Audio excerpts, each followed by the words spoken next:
Subscribe now and press the bell icon. Never miss an update.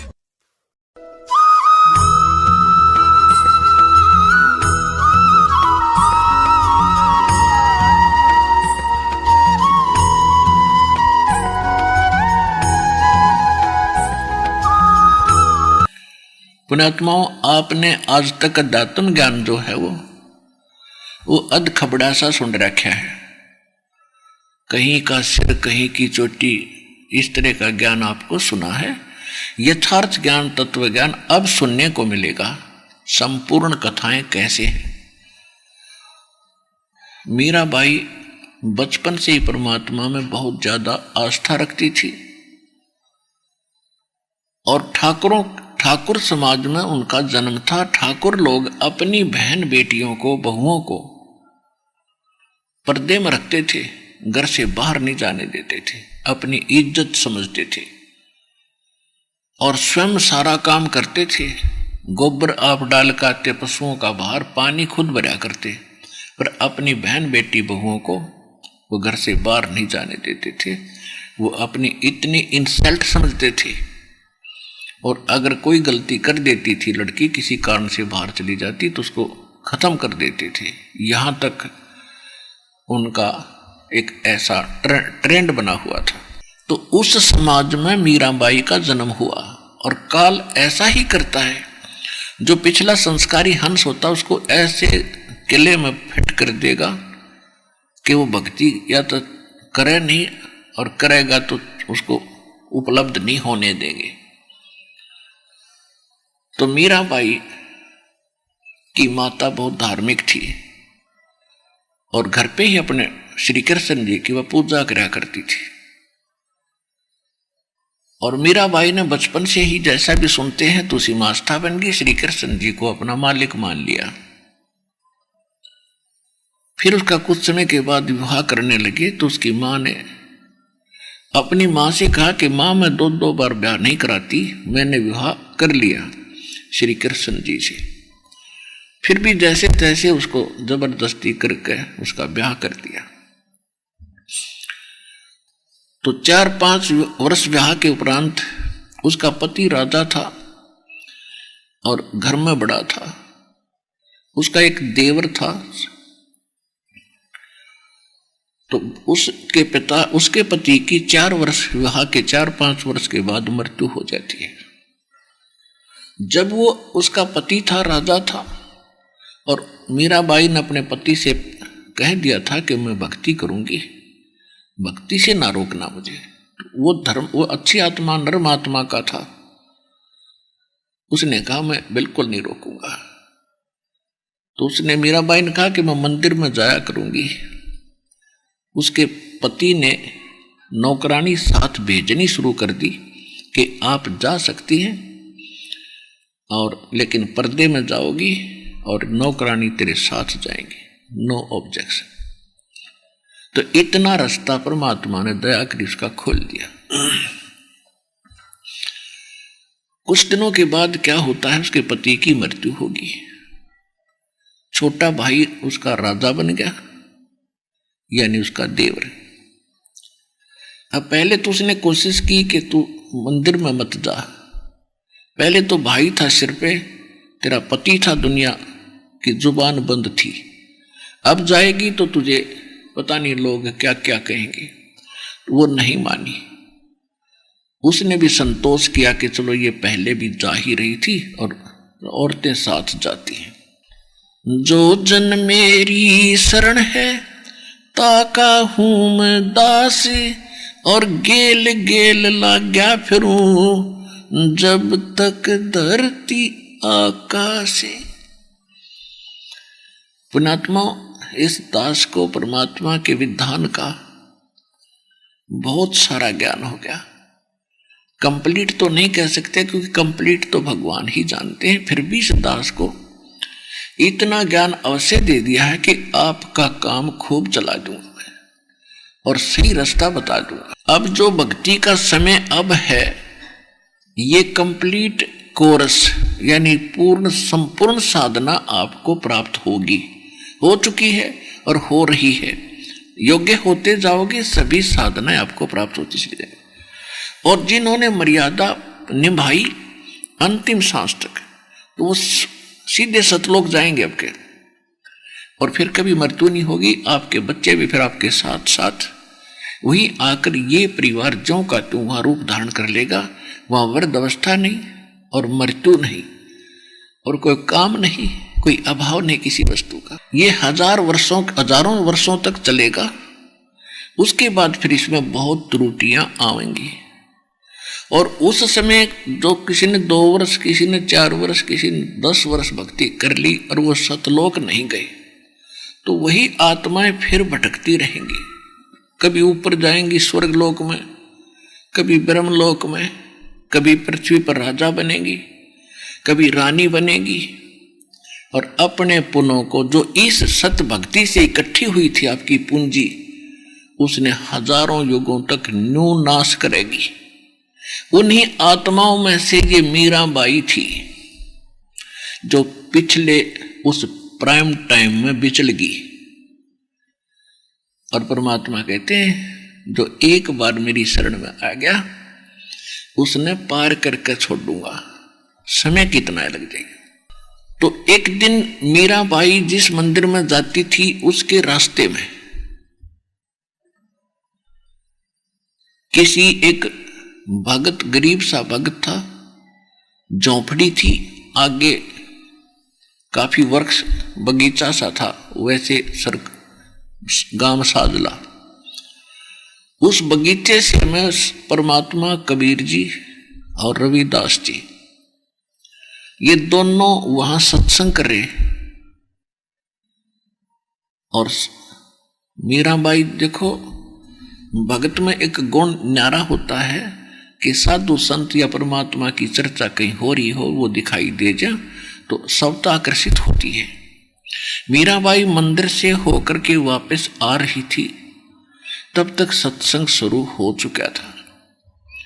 तो उसने सोचा 2 minute, घंटा, आध घंटा महापुरुषों की वाणी सुनती हूं, परमात्मा की चर्चा चल रही है।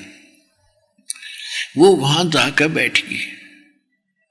और परमेश्वर कबीर जी को तो मालूम था, कहते गोता मारूं स्वर्ग में जा बैठूं पाताल, गरीब दास ढूंढता फिरूं अपने हीरे मोती लाल।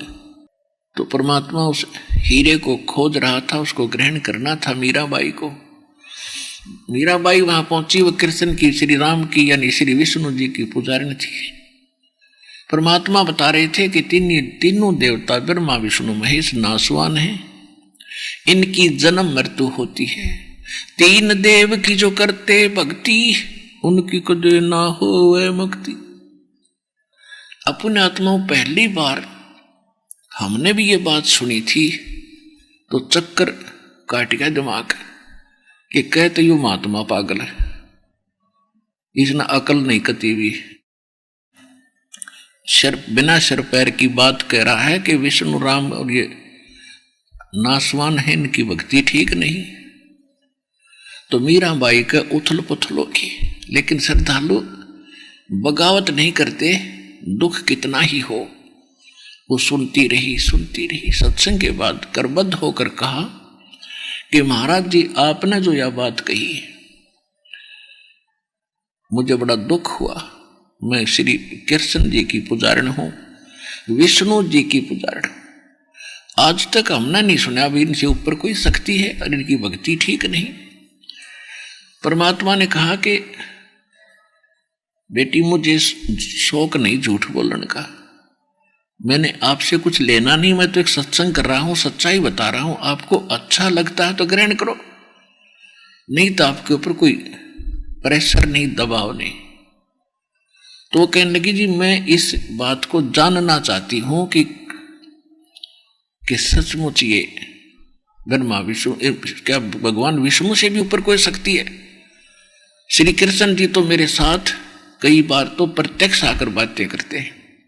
तो श्री कृष्ण भगवान ने कहा, परमेश्वर कबीर जी ने कहा कि बेटी, ये देवताओं के अंदर एक क्वालिटी होती है कि झूठ नहीं बोलते।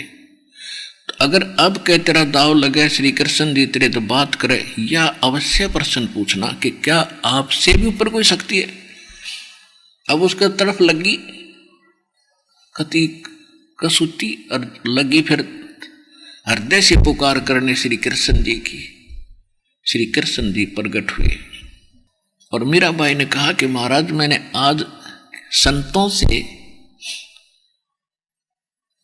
कुछ ऐसी अटपटी सी बात सुनी जो मेरे गले उतर नहीं रही, आप निर्णय करो। उन्होंने कहा कि आपसे ऊपर भी कोई परम शक्ति है। श्री कृष्ण जी ने कहा कि मीरा वो शक्ति परम है, लेकिन वो प्राप्त नहीं होती। हमने खूब समाधि लाला देख ली, वो मिल नहीं सकती। तो मीराबाई को इतना तो क्लियर हो गया कि इनसे ऊपर है कोई शक्ति। और महात्मा न्यू कह रहे थे हम ऐसा मंत्र देंगे आपको 100% गारंटी देते हैं भगवान मिलेगा। तो जब बस साहिब कर दी श्री कृष्ण जी थे मीराबाई ने, सूक्ष्म वेद में कहा कि एक के चोट सिधारिया जिन मिलन दाचा, एक का चोट बतेरी जिन भगवान चाहिए। अटपट की क्या जरूरत थी जब खुद स्वीकार कर लिया स्वयं मीराबाई। रात काटनी मुश्किल होगी उसने, और सुबह मंदिर तो गई भूल सीधी बगीचे में गई। और एक हफ्ते का सत्संग मालिक ने जान कर रख रखा था। तो जाती चरणों में गिर गई कबीर भगवान के, कहने लगी महाराज मेरा कल्याण कर दो। मतलब घड़ी भूल में सोऊं थी। परमात्मा ने सभी श्रोताओं के सामने पूछा बेटी सच्ची बात बता क्या बात हुई। तब उसने बताया कि मैंने रात शाम न जाकर श्री कृष्ण जी से अर्ज करी, मेरे सामने आए, उनसे मैंने ये प्रश्न किया कि आपसे ऊपर कोई शक्ति है। तो उन्होंने यही कहा कि वो शक्ति मिलती नहीं, हमने भी कोशिश कर ली। तो महाराज आपकी सारी बात सच्ची, और वो कहते उनको मिली नहीं और आपको हम उनको मिला देंगे। तो परमात्मा ने कहा कि बेटा संत होगा वो झूठ नहीं बोला करे, और बकवादी अपने अटपट कर के लिए स्वार्थ सिद्धि के लिए कितनी झूठ बोल सकता है। तो हम उस परम शक्ति को जो श्री कृष्ण और सबसे ऊपर जो परम शक्ति है उसका एक ऐसा मंत्र देंगे वो सहज में मिल जाएगा आपको भक्ति करते करते, और बहुत आसान भक्ति है उसके पाने की। ना घर त्यागना, ना कोई अन्य कोई लटोटर करना, बाह्य आडंबर की आवश्यकता नहीं, मोक्ष मंत्र से होता है। तो चरणों में गिर गई भगवान मैंने मोक्ष भक्ति नाम दे दो। अब परमात्मा को ये दिखाना देखना था, उसका टेस्ट करना था, उसकी परीक्षा करनी थी कि यह भगत है। भगत के अंदर जाति अभिमान, पद अभिमान, किसी भी प्रकार का अहंकार अगर है तो भक्ति नहीं कर सकता। सबसे पहले संत उसके उस अभिमान अहंकार का नाश करते हैं जो भक्ति नाशक बाधक है। परमात्मा को तो पता था क्या होगा, और रविदास जी से कह दिया था कि मैं वो लड़की आवेगी मीरा और मैं तेरे पास भेजूंगा, और आप उसको ये पहला मंत्र मैंने दे रखा है ना, इसको देना, केवल इसको देना, आगे नहीं किसी को देना भी। तो कबीर साहब जब वो लड़की आई तो कबीर साहब ने कहा बेटा जाओ, वो भक्त बैठा महात्मा वो आपको दीक्षा देगा, मैंने उसको आदेश दे रखे हैं। अब जब मीराबाई वहां पहुंची और उनसे प्रणाम किया कि महाराज जी मुझे दीक्षा दे दो, सामने बैठे थे थोड़ी दूरी पे, तो रविदास जी ने कहा कि बहन दीक्षा तो गुरुजी देते हैं, वही दिया करते हैं, कि उन्होंने ही तो कहा है। तो परमात्मा ने कहा रविदास कल्याण कर बेटी का। तो रविदास ने कहा कि बहन बात सुन ले, मैं जाति से चमार हूं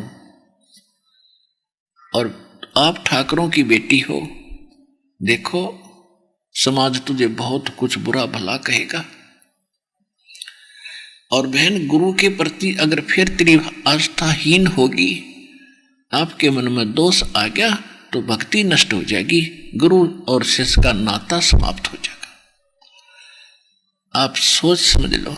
तो तो मीराबाई ने कहा कि भाड़ में पड़ो यो संसार, आप मेरे पिता, मैं आपकी बेटी, भगवान मैंने नाम दे दो, मुझे दीक्षा दो, मेरा कल्याण करो। मैं जिस वस्तु के लिए तड़प रही हूं वो मुझे मिलने जा रही है, तो मैं संसार नहीं देखूंगी। तो मीराबाई को रविदास जी ने दीक्षा दे दी। वो सत्संग सुनने आती रही, फिर सत्संग समाप्त हुआ, संत चले गए। कुछ दिनों के बाद वो फिर आए। उस समय खेतों में काम का समय था, तो वो रात्रि में सत्संग कराया करते कि दिन में काम करो, घर के भी प्रसन्न रहेंगे, नहीं तो तुम्हें आने नहीं देंगे। दिन में अपना खेतों का काम करो, मजदूरी करो, किसानी करो, और रात में अपने नींद के समय में से भगवान का ज्ञान सुनो। तो फिर वो 1 हफ्ते का 10 दिन का रात का सत्संग रख दिया। अब मीराबाई रात को जान लगी। अब इस बात का उसके देव राजा को बड़ा दुख हुआ कि अभी पहले तो दिन में जाया करती मंदिर में, अब रात ने जावे सत्संग में, या तो बात बिगाड़ेगी, इज्जत का नाश करेगी, और कित मुंह दिखावाएंगे, कहाँ मुंह दिखाएंगे, कहीं गड़बड़ होगी। तो उसने क्या सोचा कि इसको मार देता हूं, और ऐसे ढंग से मारूं कि लोगों को पता भी ना चले। तो उसने क्या तरीका अपनाया, उसने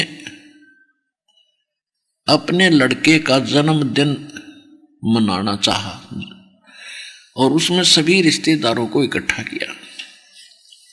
उधर से एक सपेरे से कहा कि कैसा सर्प ला दे कि डंक मारते मृत्यु हो जाए। राजा का आदेश, उस सपेरे ने ऐसा ही ला के दे दिया, ऐसा सर्प ला दिया और दिखा दिया उस राजा को एकांत कोठड़ी में कि एक बार इसको खुलते ही और सीधा माथे में डंक मारता ही है, जिसका कोई ट्रीटमेंट नहीं। राजा ने उसको मुंह मांगे पैसे दे दिए और उसको एक आभूषणों के डिब्बे में बंद करके, गहनों के डिब्बे में बांदी को दे दिया और कहा कि मीराबाई को दे के आजा और कह देना आज इस हार को पहन, इसमें एक हार है बहुत कीमती, इसको पहन लेगी और आज मेरे लड़के का जन्मदिन है और बहुत से रिश्तेदार आएंगे, मेरी बेइज्जती ना करवाना, नहीं तो कहेंगे भाई मर गया। उसकी उसकी वधू को, उसकी पत्नी को ये ढंग से नहीं उड़ाता पराता, ये अवश्य पहनना पड़ेगा आज तूने। नहीं तो मीराबाई कोई हार श्रृंगार के आसपास भी नहीं रहती थी, सिंपल वेशभूषा में अपना टाइम पास कर रही थी। तो मीराबाई ने सोचा वह रख के चलेगी रानी बांदी। तो उसने सोची कि मेरे लिए तो मिट्टी है, हार है तो मिट्टी है, ना पहनूंगी तो 36 बात बना होगा, इसमें डाल लेती हूँ थोड़ी देर गले में। ना दो कपड़ा उसने कपड़े पहन के वो खोला डिब्बा, उस सर्प का हार बन गया, उस विषैले सर्प का एक बहुकीमती हार बन गया, गले का आभूषण बन गया और उसने वो डाल लिया। अब उस राजा ने सोची थी कि वह मर्गी होगी और सर्प वहीं घूम रहा होगा और सबको कह दूंगा कि इसको सर्प ने डस लिया, सर्प ने डस लिया, मर्गी। सबके सामने गवाही हो जाएगी कि सर्प ने डसने से मर्गी। अब वो गया, जाकर के देखा उसने कि वह हार पहने बैठी और वो डिब्बा वहीं रखा खाली। तो वो क्या कहता है कि ए नीच आत्मा, इतना कीमती हार तू कहां से लाई? मुझे पता था तू रात को कैसे जाती है, किस लिए जाती है, तो इन्हीं कर्मों के लिए जाती थी। तेरी गर्दन काटूंगा, अब सब रिश्तेदारों को बुलाता हूं, तू कहां से लाई? तो उसने कहा जी आपने भेजा था, आप मुझे जीने देते ना मरने देते हो, आपने अभी इस नौकरानी के हाथ भेजा था कि पहन ले, मैंने यो पहन लिया। वह नौकरानी बुलाई, कि यही डिब्बा था? कहाँ? यही था जी, मैं ये रख के गई थी। वह बोली और कोई डिब्बा नहीं मेरे पास, देख लो, मैं कभी पहनती नहीं हार। तो उसका तो कलेजा पकड़ा गया उस राजा का कि बड़ी अनहोनी हुई भैया, या तो नाम रहा इज्जत का गाहक, इज्जत की गाहक बनेगी। वो तो हो गया उनका समागम जो होना था। उसने फिर उससे पहले से कहा कि भाई नो करे, एक विष ला के दे दे मुझे, ऐसा विष हो कि पिंदे मर जा। उसने ऐसा विष ला के दे दिया और उसका खूब टेस्ट करा दिया। एक छोटे से जानवर पर डालते ही मर गया। जीभ पर रखते ही 10 मिनट के बाद जीव नहीं रहेगा। तो उसने सोचा या ऊंता मरती ना, और आज इसको मैं जबरदस्ती विष पिलाऊंगा और कह देंगे या आप पे पी कर मरेगी। वो विष ले गया हाथ में, एक हाथ में तलवार है, और कहने लगा मीरा या तो इस विष ने पी ले ना तेरी गर्दन काटूंगा। मीरा बाई ने सोची गर्दन में तो दर्द होगा, विष ने पी लो, मारत युग आई। तो उसने वो विष उसके सामने पी दिया। वो 10 मिनट खड़ा रहा, 1 घंटा खड़ा रहा, 2 घंटे खड़ा रहा, वह ठीक ठाक बैठी।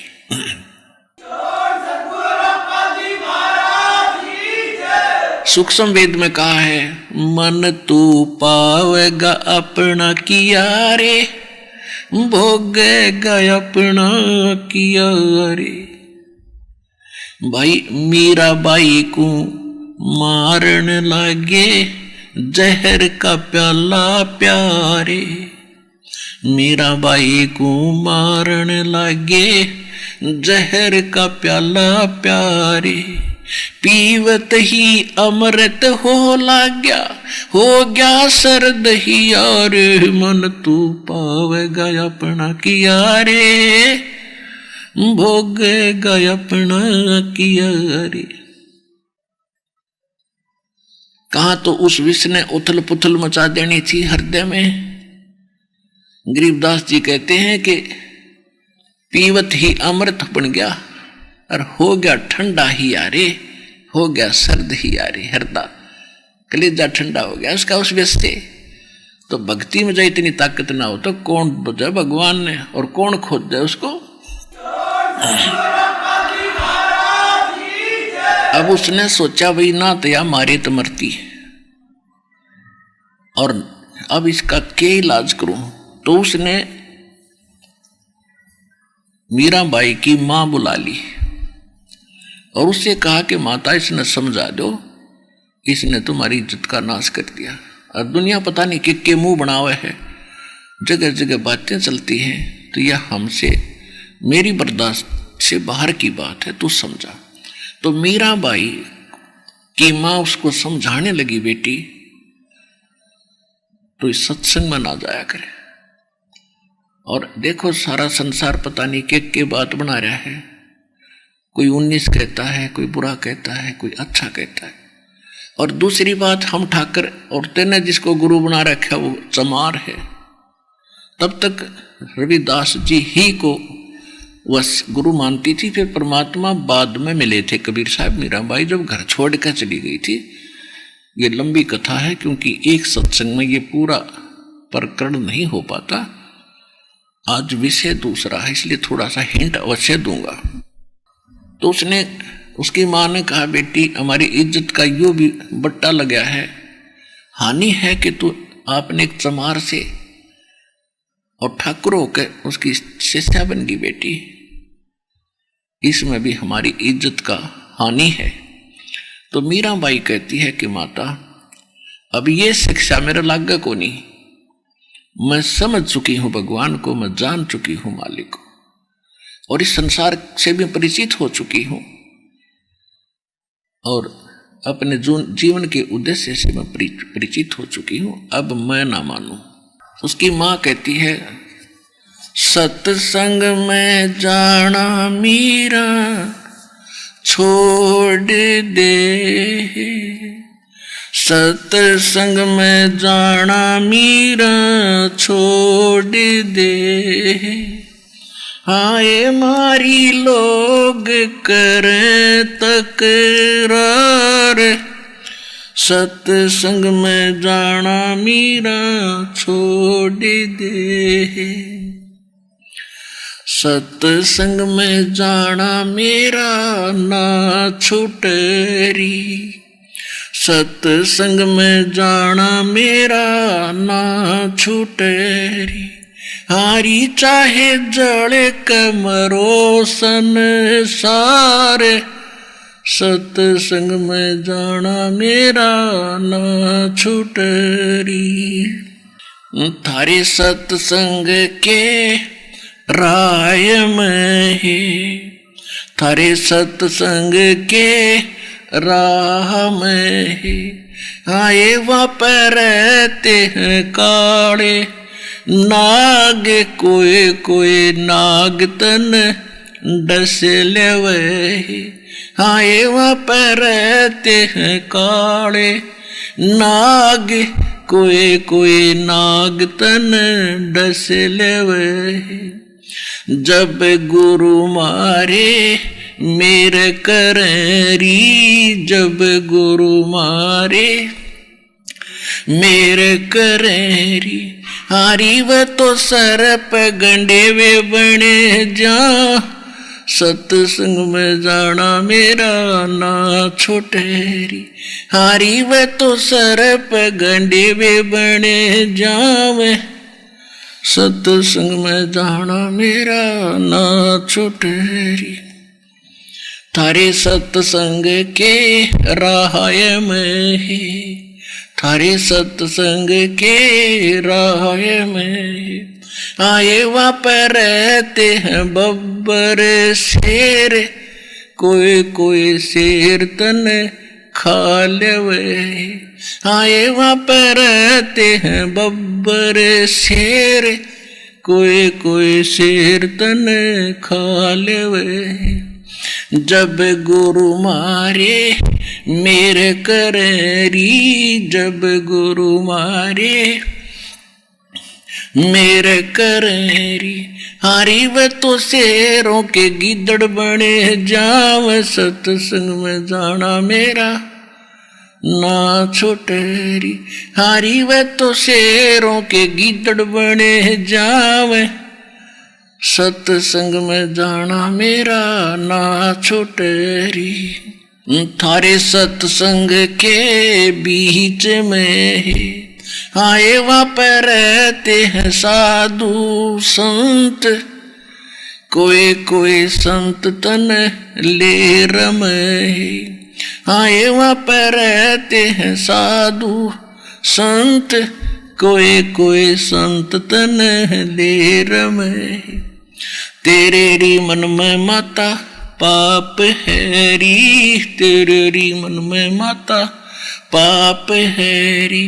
और संत मेरे माँ बाप है री, संत मेरे माँ बाप है री। हारी वह तो कर देंगे बेड़ा पार, सत्संग में जाना मेरा ना छोटेरी। हारी वह तो कर देंगे बेड़ा पार, सत्संग में जाना मेरा ना छोटेरी। अब उसकी माँ फिर अंतिम पेच लगावे है।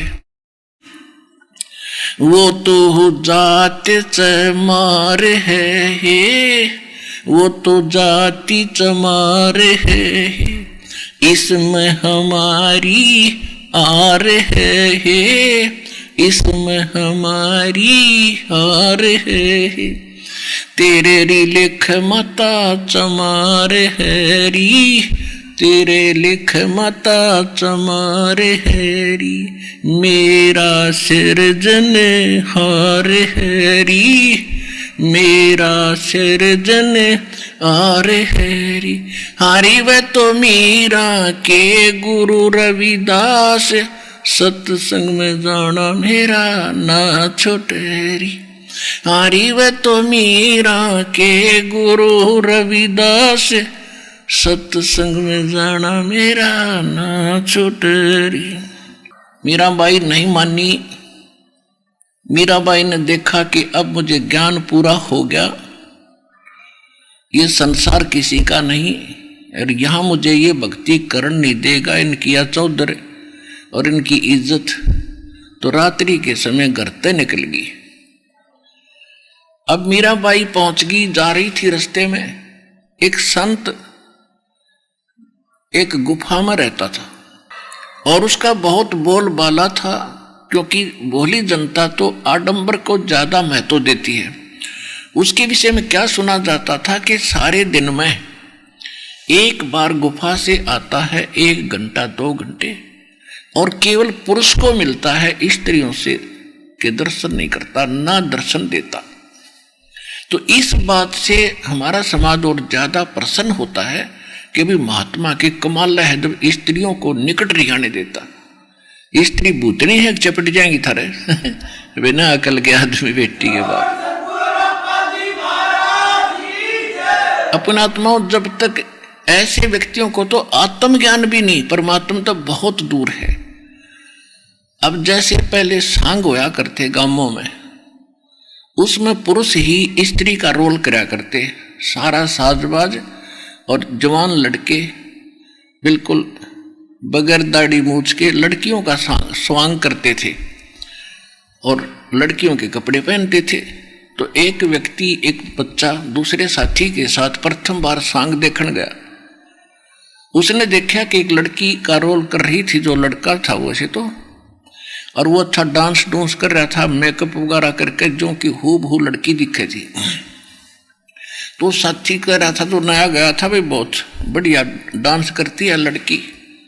वो दूसरा साथी जो पहले से परिचित था कि लड़का नहीं है, लड़की नहीं है, लड़का है, वो कह रहा था लड़का है, लड़की है, लड़का है, ये लड़की नहीं है। बोला ना ना ये लड़की है, देखिए सारा कुछ सारे अंग वंग ठीक लगा रखे उसने। फिर वो श्याम ने जब वो सांग सूंग करके अपने नित जहाँ रुके थे वहां गए, उस लड़के ने उतार कर सारा सौदा एक लो टांग दिया खुट्टी पे। जब दिखे सच लड़का था तो भाई। अगली बार जब वो सांग देखने गया, अगले दिन उसने वो लड़की ना दिखे थी, वो लड़का दिखा था।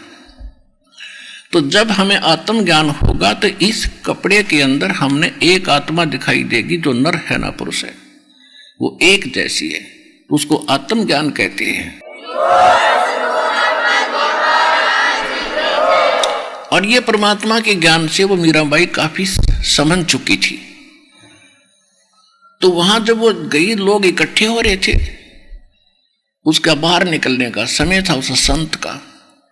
मीराबाई जी ने पूछा, भाई कैसे इकट्ठे हो, क्या बात है?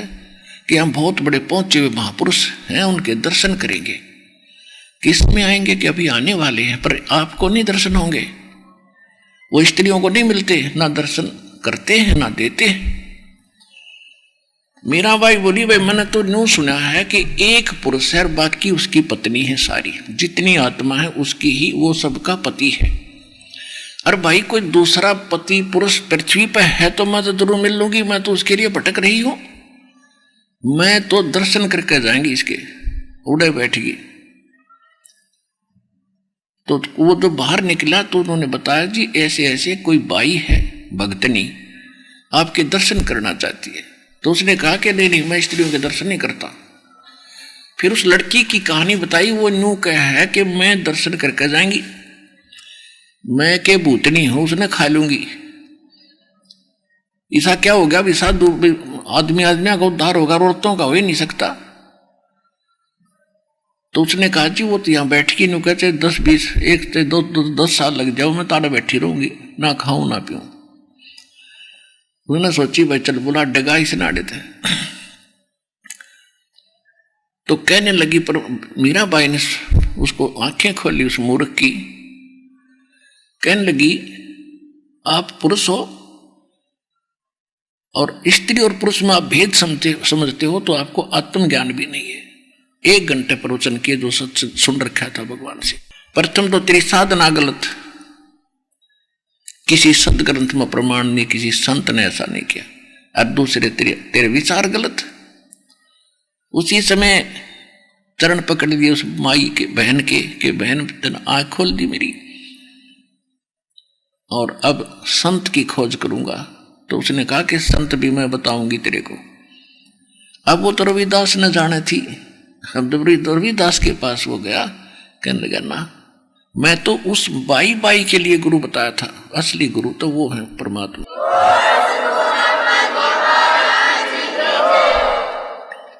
मीराबाई फिर भी उसने देखा कि वृंदावन के अंदर काफी साधु संत सुलझे हुए रहते हैं, तो वहीं जाकर उसने अपनी एक झोंपड़ी डाल ली। फिर परमात्मा वहां पहुंचे, कबीर साहब उनको यथार्थ ज्ञान बताया, बेटी तेरे को वहां से करेड़ना था, निकालना था, और अब दूंगा तुझे सतभक्ति। जब परमात्मा ने उसको यथार्थ ज्ञान और सही भक्ति बताई, आगे के जो मंत्र थे कंप्लीट कोर्स दिया, तब मीराबाई का उद्धार हुआ। ये है रियल स्टोरी।